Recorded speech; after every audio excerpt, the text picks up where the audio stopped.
الحمد لله نحمده ونستعينه ونستغفره ونؤمن به ونتوكل عليه ونعوذ بالله من شرور أنفسنا ومن سيئات أعمالنا من يهده الله فلا مضل له ومن يضلل فلا هادي له ونشهد أن لا إله إلا الله وحده لا شريك له ونشهد أن سيدنا ومولانا محمدا عبده ورسوله صلى الله تعالى عليه وعلى آله وأصحابه وبارك وسلم تسليما كثيرا كثيرا أما بعد فأعوذ بالله من الشيطان الرجيم بسم الله الرحمن الرحيم وعاشروهن بالمعروف فإن كرهتموهن فعسى أن تكرهوا شيئا ويجعل الله فيه خيرا كثيرا وقال الله تبارك وتعالى في موضع آخر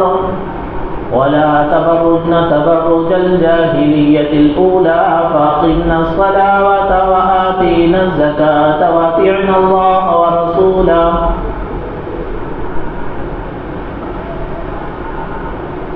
صدق الله المولانا العلي العظيم وصدق رسوله النبي الكريم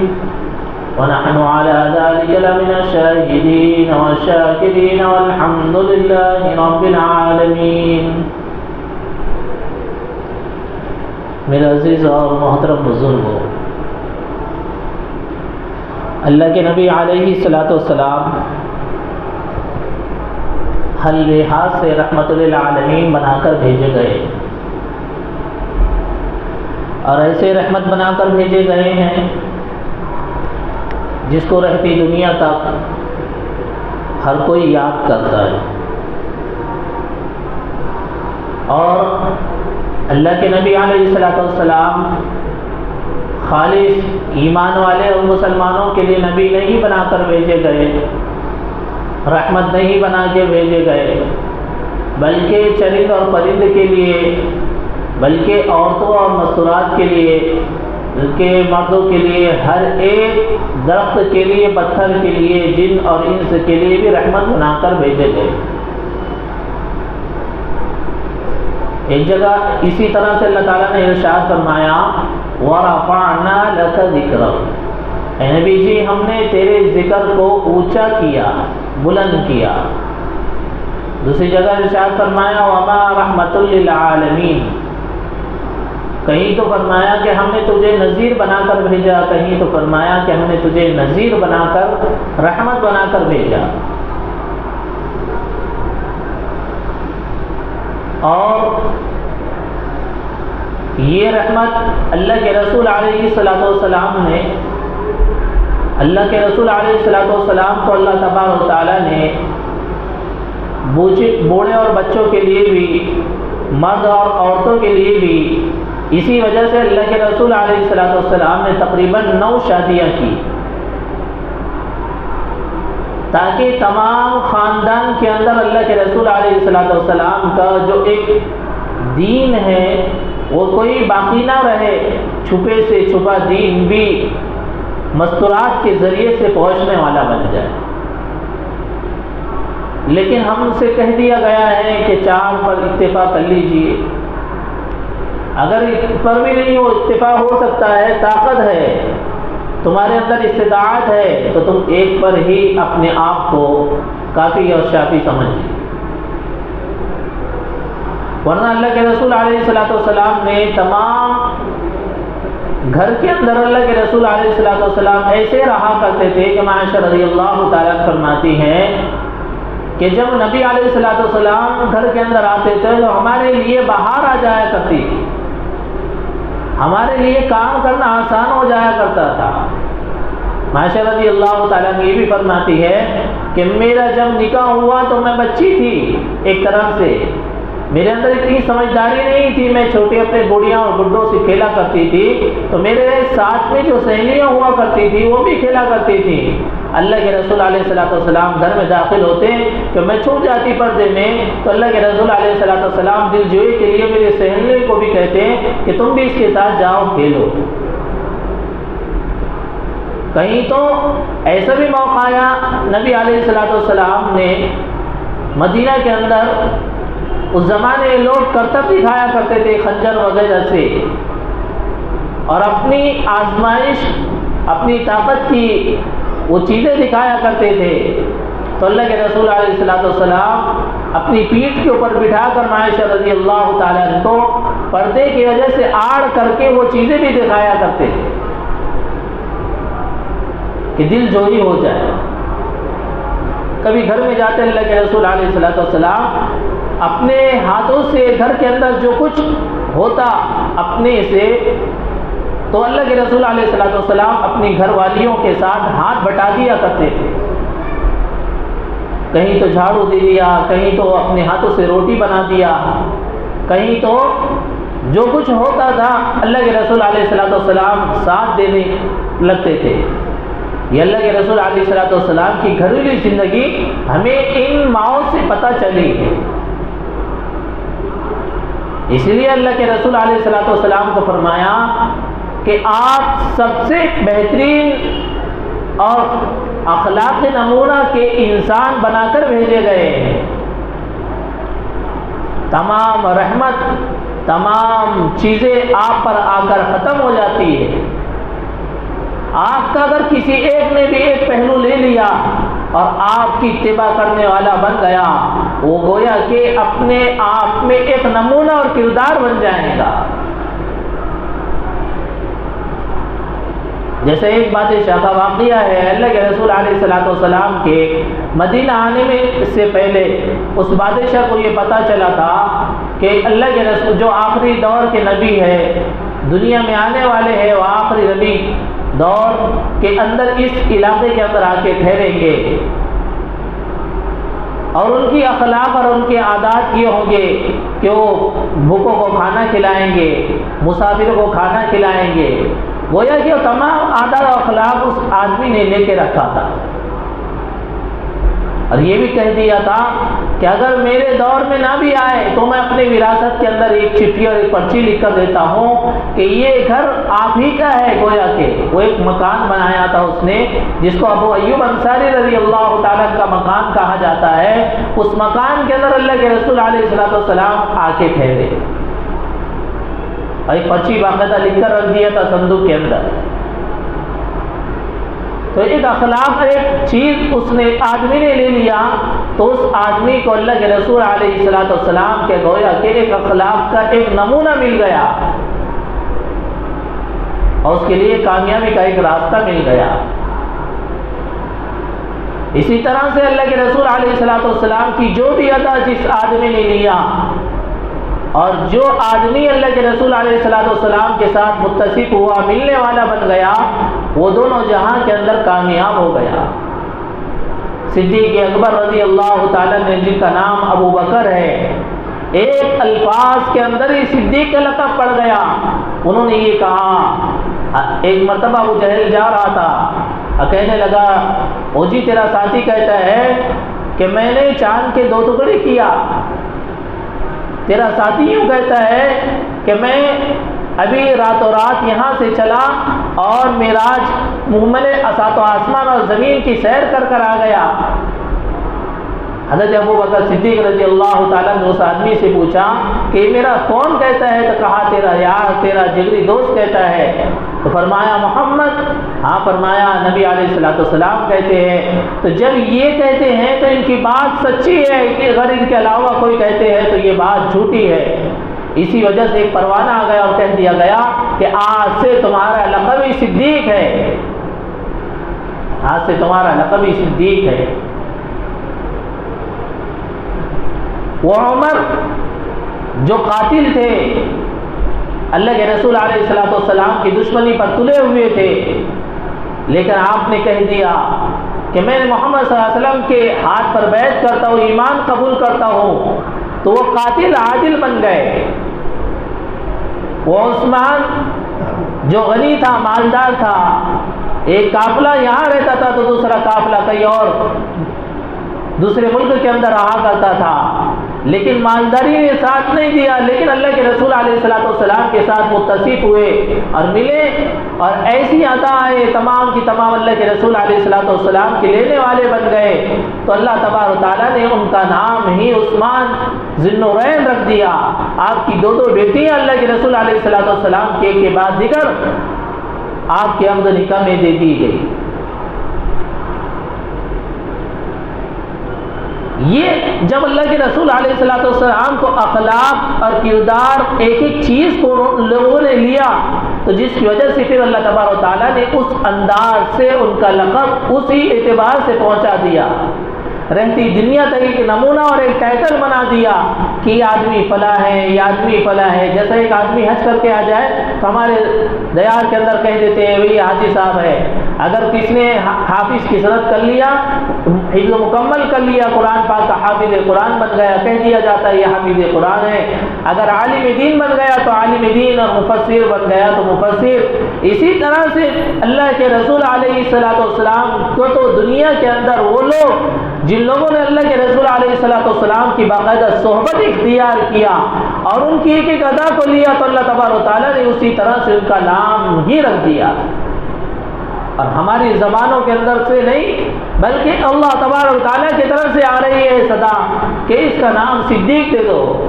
اس کا نام ذو النورین رکھ دو، اس کا نام عدل انصاف کرنے والا رکھ دو، اس کا نام عادل بادشاہ رکھ دو،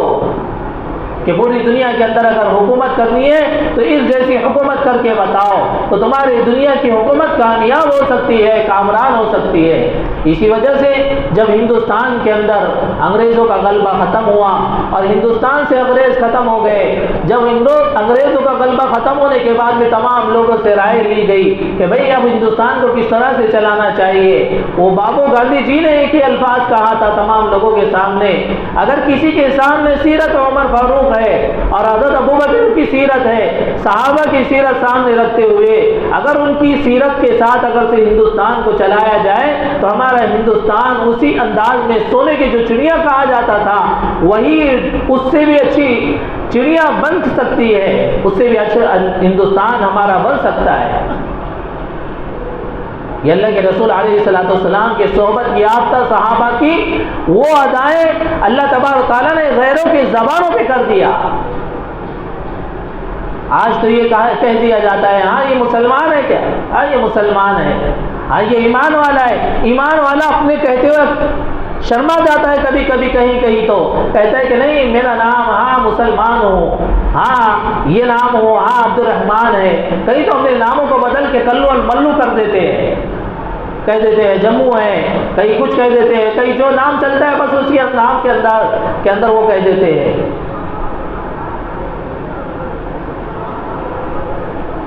کیوں؟ اپنی ایمانیات کے اوپر اسے اٹل نہیں۔ اللہ کے رسول علیہ الصلوۃ والسلام کی سنتوں کی ان چیزوں کی ان پابندیوں کو ہم کرنے والے نہیں بنے ہیں، جس کی وجہ سے پھر تمام کی تمام سیرت ہمارے سامنے ہے کہ ہمارا مسلمانوں کا ایمان والوں کا جو جذبہ شوق تھا، مسلمانوں کی جو ایمانیات تھی، مسلمانوں کی جو وحدانیت کبریائی کی باتیں تھی، لوگ جس کو دیکھ کر ایمان کے اندر آنے والے بنتے تھے، ہمیں 100% ایمان سے روکنے والے بن گئے۔ ورنہ ہماری مائیں وہ تھی جو دودھ پلاتے ہوئے رہتی تھی لیکن قرآن کی حافظہ تھی۔ ایک بچے کا آج کا زمانہ وہ دور نہیں ہے، جو لوگ کرنے والے ہیں آج بھی اللہ تعالیٰ نے پیدا کر کے دکھایا۔ آپ تو ماشاءاللہ بڑے بڑے موبائل، بچہ ہو، بوڑھا ہو، جوان ہو، گھر کی عورتیں ہو، کسی کے پاس نہیں ہے، اس کو بولے تو فوراً وہ آپ کے سامنے لا کے رکھ دیتا ہے، ہاں فلاں علاقے کا واقعہ ہے، ایک جگہ کا واقعہ ہے۔ اور آج کل تو باقاعدہ اس پر دکھا رہے ہیں یوٹیوب پر، وہ بچہ ماں کے پیٹ سے حافظ قرآن باہر آیا، اس کو ایک آیات پڑھ کے بتاتے ہیں، وہ بچہ آگے کی آیت پڑھنا شروع کر دیتا ہے۔ آج کا ہی دور کا واقعہ ہے۔ وہ مائیں آج بھی پیدا ہو سکتی ہے، وہ بچے آج بھی پیدا ہو سکتے ہیں، لیکن وہ مائیں اگر کرنے والی بن جائیں، وہ مائیں اگر سیدھا دیکھ کر نہ بلکہ قرآن پڑھتے پڑھتے اپنے پیٹوں کے اندر جو بچہ پڑھ رہا ہے اس بچے کو پالنے والی بن جائے، وہ بچہ ویسا دودھ پینے والا بن جائے، تو بچہ وہ حافظ قرآن اور عالم دین باہر آ سکتا ہے اور امت کی رہبری کر سکتا ہے۔ اللہ تعالیٰ نے ظہور دجال اور امام مہدی کا دور ہمارے سامنے ہی دکھانا ہے گویا کہ، کیونکہ ہم آخری نبی کی آخری امتی ہیں اور آخری امت ہونے کے ساتھ ساتھ رحمت للعالمین بنا کر بھیجے گئے ہیں، تمام رحمتیں تمام سیر ہمارے ہی ذمے دے دیا گیا ہے، تو اب ہمارے کو یہ تمام کی تمام چیزیں کر کے بتانا ہے، دکھانا ہے۔ تو اللہ تبارک و تعالیٰ فرماتے ہیں کہ تم ان کاموں کو کر لو، ان کاموں کو اگر تم کر لو گے تو پھر تم کامیاب ہو جاؤ گے۔ سب سے پہلا کام کیا ہے کہ اللہ کے رسول علیہ السلام کی سنتوں پر عمل کرنے والے ہم بنے، چھوٹی سے چھوٹی سنت کیوں نہ ہو ہم اس کو مضبوطی سے تھام کر کرنے والے بن جائے۔ ایک چھوٹی سی سنت ہے مسواک، 20 روپے کی، 10 روپے کی، 60 روپے کی، 50 روپے کی مل جاتی ہے، ہر آدمی مسواک کرنے والا بن جائے، کم از کم موت کے وقت ہمارا کلمہ نصیب ہو جائے۔ آج سے یہ عہد کیجئے کہ انشاءاللہ مسواک ہر کوئی انسان کریں گے، گھر کی مستوراتوں میں بھی کرنے لگائیے، آپ بھی کیجئے، خوشبو ہر وقت استعمال کرنے کی کوشش کیجئے۔ پاک صاف رہنا ایمان والوں کا شعار ہے، یہ پاک صاف رہنے کی کوشش کیجئے۔ نظافت اور پاکی اللہ کو پسند ہے، اللہ کے فرشتوں کو پسند ہے، اللہ کے رسول علیہ السلام کو پسند ہے۔ وائٹ کپڑا یہ تمام ایمان والوں کی علامتوں میں سے ایک علامت ہے، اور اللہ کے رسول علیہ السلام کے صحبت یافتہ لوگ وائٹ کپڑا پہنا کرتے تھے۔ اللہ کے رسول علیہ السلام وائٹ کو کپڑا پسند ہے، اس لیے ہم بھی اختیار کریں کہ وائٹ کپڑا پہنیں گے۔ ہاں اگر سے کچھ حالات ایسے ہیں کہ انسان کے پاس نہیں ہے تو وہ چیز الگ ہے، اگر اللہ تعالیٰ نے قدرت دیا ہے تو طاقت دیا ہے تو وائٹ کپڑے کو پہننے کی کوشش کرے۔ آج تو سائنسدان کہتے ہیں کہ اگر دھوپ کی تپش ہو، وائٹ اگر کسی آدمی نے کپڑا پہن لیا ہے تو وہ اس کی وائٹ کی کپڑے کی بدولت اس کی دھوپ کی تپش کو ختم کر دیتی ہے، شعاعوں کو ختم کر دیتی ہے، یہ سائنسدان کہتے ہیں۔ اس لیے عہد کیجئے ان مبارک مہینے میں اللہ کے رسول علیہ السلام کی جتنی سنتوں پر ہم سے عمل ہو سکتا ہے وہ عمل کرنے کی کوشش کیجئے۔ یعنی یہ نہیں کہ 12 ربیع الاول آ گیا، اس رات کے اندر ہم نے خوب جاگ لیا اور خوب نعت خوانی کر لیا، خوب اللہ کے رسول علیہ السلام کی مدح ثنائی کر دیا، خوب جلوس کے اندر نکال لیا اور جھنڈے اور تمام کی تمام چیزوں کو کر کے بتا دیا، اور یہ کر کے ہم یہ کہنے والے بن گئے کہ ہم ایمان والے۔ 1400 صدی سے پہلے یہ کوئی ثابت نہیں کر سکتا، بتا نہیں سکتا کہ ایمان والوں کے گھر کے اندر کوئی جھنڈے لگاؤ۔ کوئی اللہ کے رسول علیہ السلام کے دور کے اندر اور صحابہ کے دور کے اندر یہ بتانے ثابت نہیں کر سکتا کہ اس دور کے اندر، جس دور کے اندر اللہ کے رسول علیہ السلام حیات ہو اور اللہ کے رسول علیہ السلام یہ دنیا سے چلے بھی گئی ہو، اس دور کے اندر جہاں صحابہ کی بڑی جماعتیں موجود تھی تو صحابہ نے باقاعدہ اس کا انتظام کیا ہو۔ ہاں یہ تو ہو سکتا ہے کہ جب باری آئی اللہ کے رسول علیہ السلام کی، لوگوں نے کبھی تو شعر شاعری سے اللہ کے رسول علیہ السلام کی ہجو کیا، یعنی برائی کیا۔ جیسا بعض شاعر کی عادتیں ہوتی ہیں نا کہ کچھ شعر ایسا کہہ دیتے ہیں جس کی وجہ سے کسی کو آدمی کو برا لگ جاتا ہے، دوسرا شاعر آتا ہے، دوسرا شاعر پھر اس کی برائی کرتا ہے اور اس کی ہجو کرنے لگتا ہے۔ اسی طرح سے اللہ کے رسول علیہ السلام کے دور کے اندر حسان ابن ثابت رضی اللہ تعالیٰ عنہ تھے، جب ایمان قبول کیا اور ایمان قبول کرنے کے اندر چند لوگ اللہ کے رسول علیہ السلام کی برائی کرنے لگے تو اللہ کے رسول علیہ السلام کو انہوں نے کہا، اللہ کہ رسول مجھے آپ اجازت دیجئے تاکہ میں اس کو شعر کے انداز میں ہی جواب دوں۔ اللہ کے رسول علیہ الصلوۃ والسلام نے اپنے ممبر خالی کر دیا، اللہ کے رسول علیہ الصلوۃ والسلام سائڈ میں بیٹھے، حضرت حسان بن ثابت رضی اللہ تعالیٰ نے جس انداز کے اندر اس نے شعر کہا تھا اسی بھلے انداز سے اس کو جواب دیا۔ یہ اللہ کے رسول علیہ الصلوۃ والسلام کے دور کے اندر ہوا۔ نعت خوانی اور یہ تمام کی تمام چیزیں اللہ کے رسول علیہ الصلوۃ والسلام کو بے حد مقبول تھی، لیکن اس پر کوئی ثواب اور اجر حدیث میں ملا نہیں ہے۔ ہاں اگر سے تم درود شریف پڑھو گے تو اس پر ثواب ہے کہ اللہ کے رسول علیہ الصلوۃ والسلام نے فرمایا کہ اگر کوئی بندہ مجھے قبر اطہر کے پاس آ کر کھڑے پڑھتا ہے تو میں تو خود اس کو سنتا ہوں، اگر دور سے کوئی بندہ پڑھتا ہے تو فرشتہ باقاعدہ میرے پاس لے کر آتا ہے اور یہ کہتا ہے فلاں ابن فلاں، اس کے باپ کا نام یہ ہے، اس کے دادا کا نام یہ ہے، اس کے ماں کا نام یہ ہے، اس کی دادی کا نام یہ ہے، آپ پر ایک مرتبہ درود شریف پڑھا ہے، اس کا ثواب آپ تک ہم پہنچا رہے ہیں۔ یہ درود شریف پڑھنے کا ثواب تو ملتا ہے، نعت خوانی کا ثواب یہ کوئی حدیث سے ثابت نہیں ہے۔ پڑھ لے تو بہت اچھی بات ہے، ورنہ جو حدیثیں ہمارے پاس موجود ہے، جو قرآن کے دلائل ہمارے پاس موجود ہے، یہ تمام کی تمام چیزیں آپ کے انداز کے اندر کھلی ہوئی ہے۔ یہ نہ ہو کہ آج تو ان لوگوں نے جلوس نکالا، کل چلو ہم بھی نکال لیں گے اور ہم بھی اپنی ایمانیات بتائیں گے۔ ایمان والوں کی پھر وہ جو نماز جس کو اللہ کے رسول علیہ السلام نے فرمایا کہ میری آنکھوں کی ٹھنڈک نماز میں ہے، لوگ جلوس میں تو چل رہے ہیں، ادھر حی علی الصلاۃ فرما رہے ہیں، آؤ کامیابی کی طرف، آؤ کامرانی کی طرف، تمہاری اور ہماری کامیابی اللہ کی طرف ہے، اور یہ کہہ رہے ہیں نہیں نہیں میری کامیابی تو جلوس نکالنے میں ہے،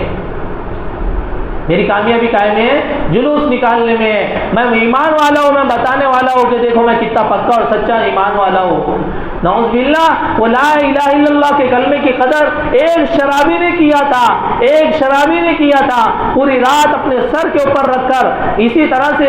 پورا رات جاگا تو اللہ تعالیٰ نے اس کی شرابی کی مغفرت کر دی۔ اور یہ اچھا بھلا انسان جو نمازی بھی ہے، 5 ٹائم کی نماز بھی پڑھ لیتا ہے، مسجد کو بھی آباد کرتا ہے، لیکن جب لا الہ الا اللہ کا کلمہ اپنی جھنڈوں کے اوپر لگا ہوا ہے، اس کو کہاں رکھ رہا ہے؟ پیٹھ کے پیچھے رکھ رہا ہے، ڈھکن کے نیچے رکھ رہا ہے، پیروں کے نیچے دبا رہا ہے۔ اب بتاؤ اس کی ہم ہیجو کریں گے؟ ارے یہی آدمی اگر سے غیر آدمی اگر کرنے والا بن جائے، کفار اور مشرک کرنے والا بن جائے تو ہمارا خون کھول جاتا ہے کہ ہمارے نبی کے ساتھ اس نے گستاخی کر لیا۔ اور یہ ایمان والے کی جو مثال گویا کہ ایسی ہو گئی کہ ایک آدمی، مشرک آدمی اگر خانہ کعبہ کی طرف کھڑے ہو کر پیشاب کرے تو ایمان والا کہے کہ خانہ کعبہ کی طرف ہمارا خانہ کعبہ اسی طرف تو پیشاب کر رہا ہے۔ دوسرے دن بھی چلتے چلتے راستے میں وہ اس کو پیشاب آ گیا، وہ خانہ کعبہ کی طرف پیشاب مسلمان کرنے والا بنا تو اس سے مشرک کہہ رہا کہ بھئی تو کیوں پیشاب کر رہا ہے؟ میرے باپ کا ہے، میرا ہے، ہمارا ہے۔ یعنی ہم باپ دادا کی نسل سے ایمان والے ہو گئے، ہم کچھ بھی کریں تو ہمارے کو معاف ہے، لیکن غیر نے اگر کر لیا ذرا سا بھی تو اس کا بہت بڑے مسئلے بن جاتے ہیں۔ ہماری تو مثالیں اس طرح سے ہو گئی نا۔ ہماری مثالوں کو ختم کرنے کے لیے، ہماری یہ تمام چیزوں کو ختم کرنے کے لیے یہ ربیع الاول کا مہینہ ہمیں ایک سبق دے کر جاتا ہے، ہمیں ایک چیز بتلا کر جاتا ہے، اور یہ بتا کر جاتا ہے کہ ایمان والے لوگ 5 وقت کے نمازی ہیں، ایمان والے لوگ سنتوں کے پابند ہیں۔ ہمارا تو اس پر جلوس نکلنا چاہیے، ہم سنتوں کو زندہ کرنے والے ہو، ہمارا تو اس طرح سے جلوس نکلنا چاہیے، ہم دروش کا نذرانہ پیش کرتے ہوا جائے، ہمارا تو ایک ایک ادائیں، ایک ایک سنتیں زندہ کر کے ہم چلنے والے بنے، تاکہ کفار اور مشرک بھی دیکھ کر یہ کہنے والے نہ بنے ہم نے تو ابھی تو گنپتی کو پھینک کر آئے، ہم نے ابھی ڈھول تاشے بنا کر آئے، یہ بھی ڈھول تاشے بنا رہے، ان میں اور ہمارے میں فرق ہی کیا ہے؟ یہ خالی مسجد کو آباد کرتے ہیں، جڑمٹ کی نمازی بن جاتے ہیں، ہم مندر کی طرف چلے جاتے ہیں، تو ہمارے میں اور ان میں فرق کیا ہے؟ غیر قوم تو یوں کہنے والی بنیں گی نا۔ اس لیے ہمیں اپنے آپ کو سنوارنا ہے، اپنے آپ کو سدھارنا ہے، اپنی راہ کو سیدھی راہ کے اوپر لے کر آنا ہے۔ اس لیے میں نے شروع میں کہا کہ اللہ کے رسول علیہ الصلوۃ والسلام رحمت للعالمین بنا کر بھیجے گئے ہیں، چرندوں کے لیے بھی رحمت بنا کے بھیجے گئے، پرندوں کے لیے بھی رحمت بنا کے لیے بھیجے گئے، پتھر اور جنوں نے انسان کے لیے بھی رحمت بنا کر بھیجے گئے۔ ہمارے چلنے سے کسی کو تکلیف نہ ہو، ہمارے چلنے سے کسی کو ایذا رسائی نہ ہو، ہمارے چلنے سے کسی کو نقصان دہ نہ ہو، یہ ہمارے لیے گویا کہ ایک عیب کی چیز ہو جائے گی۔ اس سے بچنے کے لیے اللہ کے رسول علیہ السلام کی سنتوں پر ہمیں عمل کرنا ہے. گھر میں ہمارا جائزہ لینا ہے کہ ہم اپنے گھر والوں کے ساتھ کس طرح سے رہتے ہیں. گھر میں جب سب سے پہلے جاؤ تو السلام علیکم ورحمۃ اللہ کہو, اور درود شریف یاد ہے تو درود شریف پڑھ لیجئے, سورہ اخلاص یاد ہے تو سورہ اخلاص پڑھ لیجئے. اب یہ گھر والے بھی کہتے ہیں کہ ہمارے گھر میں اگر سے ہمارے گھر والے آ رہے ہیں, بچوں کے اندر عادت بنے گی کہ بچہ بھی گھر میں اندر آئے گا تو باپ کا دیکھا دیکھی, ماں کا دیکھا دیکھی بیٹی بھی سلام کرنے والی بنے گی, درود کا نذرانہ پیش کرنے والی بنے گی, سورہ اخلاص پڑھنے والی بنے گی. رحمت کے دروازے کھل جاتے ہیں. سورہ اخلاص کی بدولت اللہ تبارک و تعالیٰ تمام جو تو شیاطین ہے اس کو دفع کر دیتے ہیں, اور رحمت جو مانگتے ہیں ہمارے گھر کے اندر جو برکتیں نکلی ہوئی ہے وہ برکتیں ہمارے گھر کے اندر داخل ہونے والی بنتی ہے. اس طرح سے اگر ہم کرنے والے بنیں گے تو یہ گویا کہ ہمارے ربیع الاول کا مہینہ, خاتم النبیین کا مہینہ, آنے والا جانے والا مہینہ, یہ ہمارے لیے گویا کہ ایک نمونہ, ایک ٹائٹل بن جائے گا, ہمارے ایک نام زمرے میں لکھ دیا جائے گا. جس وقت جس دور کے اندر اللہ کے رسول علیہ السلام آئے اس مہینے کے اندر اس بندے نے اپنے آپ کو سنتوں کے مزین کرنے کے اندر لگا دیا, سنتوں کے اندر مزین کرنے کے اندر لگا دیا. اللہ کے رسول علیہ السلام کی ایک سنتوں کو زندہ کرنے والا بن گیا, ہمارے لیے ایک نمونہ بن جائے گا. ہمارے یہ تمام کی تمام چیزیں لکھت کے اندر باقاعدہ پیش کر دی جائیں گی اگر ہم یہ کرنے والے بنیں گے تو. اگر اس سے ہم پرہیز کرنے والے بنیں گے, نہیں مولانا کو جتنا بولنا تھا انہوں نے بول کے کر دی ہے فائنل, اب ہماری دل کی مرضی ہے, ہم جو کچھ بھی کریں وہ کرتے رہیں گے سال میں, کیونکہ ایک ہی مرتبہ آتی نا بھائی. عید تو اللہ کے رسول نے 2 ہی بتائی, اس سے پہلے بہت آتی تھی وہ عیدیں, لیکن اللہ کے رسول علیہ السلام جب آئے دنیا کے اندر تو اللہ کے رسول علیہ السلام کے اوپر جب رمضان کے روزے فرض ہوئے تو اس کے بعد میں کہہ دیا گیا, نبی جی رمضان کے روزے کے بعد اب تمہارا یہ کام ہے کہ تم اس کے ختم کے اختتام کے طور پر عید مناؤ, خوشی کا موقع مناؤ. پھر اللہ کے رسول علیہ السلام سے کہہ دیا گیا, نبی جی ملت ابراہیمی میں سے تم ہیں, اسماعیل علیہ السلام تمہارے آبا و اجداد ہے, ان لوگوں نے قربانیاں دیا, اپنی جان کا نذرانہ پیش کیا, تم بھی اپنی امت سے کہہ دیجئے کہ قربانی دے کر اللہ کے راستے میں اپنے ذات کا نذرانہ پیش کرو, اپنے مال کی استعداد سے بکرا ذبح کر کے یا گائے بکرا ذبح کر کے اللہ کے حضور میں پیش کرو, تو یہ تمہارے لیے بقرعید کی عید ہو جائیں گی. یعنی 2 عیدیں. آج کل لوگ دیکھا گیا ایک ایسی محلے میں آدمی ملتے رہتا ہے ہر وقت, بیچارہ 2 سال سے میں اس کو دیکھ رہا ہوں, آتا ربیع الاول مبارک ہو, عید مبارک ہو, ربیع الاول کا مہینہ تمہارے کو عید مبارک. یہ کون سا نیا ایشو بنا لیے بھائی؟ ہم ایمان والے ہیں, ایمان والے کو تو 2 عیدیں ہیں, ایک رمضان کی عید یاد رکھو اور دوسری بقرعید عید یاد رکھو. یہ تیسری عید کوئی ایمان والے کی ہے ہی نہیں, تیسری عید ایمان والے کی کوئی ہے نہیں. وہ تمہارے طور پہ تم خوشی یا غم مناؤ. تمہارے باپ کا اگر 40 ہو جائے تم ابا کی خوشی اور غم مناتے, خوشی مناتے یا غم مناتے؟ جیسے ہی اللہ کے رسول علیہ السلام 12 ربیع الاول کو دنیا سے گئے تھے, اس لیے خوشی کا موقع نہیں ہے بلکہ غمی کا موقع ہے. ہم غمی اس انداز میں منائیں کہ اللہ کے رسول علیہ السلام کی جو ادائیں ہیں, جیسا ہم باپ کے اوپر افسوس کرتے ہیں ہمارے ابا دنیا سے چلے گئے, ہمارے دادا دنیا سے چلے گئے, وراثت میں کچھ چھوڑ کے چلے گئے, ان کی یاد کے اندر جب بھی سال آتا تو ہم سوچتے میرے ابا کو ہم کچھ نہ کچھ نذرانہ پیش کر دیں, کہ ان کے نام کی قرآن خوانی کر لیتے, ان کے نام کی فاتحہ خوانی کر لیتے, کہ میرے ابا کو کچھ ثواب پہنچ جائے, یہ کرتے نا بھائی. یا ان کے صدقے توفیل سے کچھ قرآن ہدیہ وغیرہ مساجدوں میں لگا دیتے, یا کچھ اور پانی کی ٹنکی وغیرہ لگا دیتے. اتنی اہمیت تمہارے اللہ کے رسول علیہ السلام کے اندر, تمہارے دلوں کے اندر اگر جاگ رہی ہے, اس مہینے کے اندر ہم جتنے قرآن شریف پڑھ کے بخشنا چاہتے ہیں, صحابہ کو, تابعین کو, تبع تابعین کو, تمام کو پڑھ کے بخشنے کی کوشش کیجیے. اگر یہ نہیں یاد ہے تو کم از کم درود شریف جتنے پڑھ سکتے ہیں اتنے پڑھ کے بخشیجیے. اگر استعداد اللہ نے اور دیا ہے, اللہ کے رسول علیہ السلام بھوکوں کو کھانا کھلاتے تھے, ننگوں کو کپڑا پہناتے تھے, ہم بھی اس مہینے کے اندر بھوکوں کو کھانا کھانا زیادہ سے زیادہ کھلانے والے بنے، ننگوں کو کپڑا پہنانے والے بنے۔ اگر اللہ نے استطاعت دیا ہے تو جہاں ووٹ کی ضرورت ہے، پانی کی ضرورت ہے، جہاں لوگ پریشان ہیں، سیلاب زدہ علاقے کے اندر لوگ پریشان ہیں، اس علاقے کے اندر جائیے، اس علاقے کے اندر اپنے سے جو بن سکتا ہے ہم مدد کرنے کی کوشش کریں۔ اللہ تعالیٰ سے دعا ہے کہ اللہ تعالیٰ ہم تمام کو عمل کرنے کی توفیق عطا فرمائے۔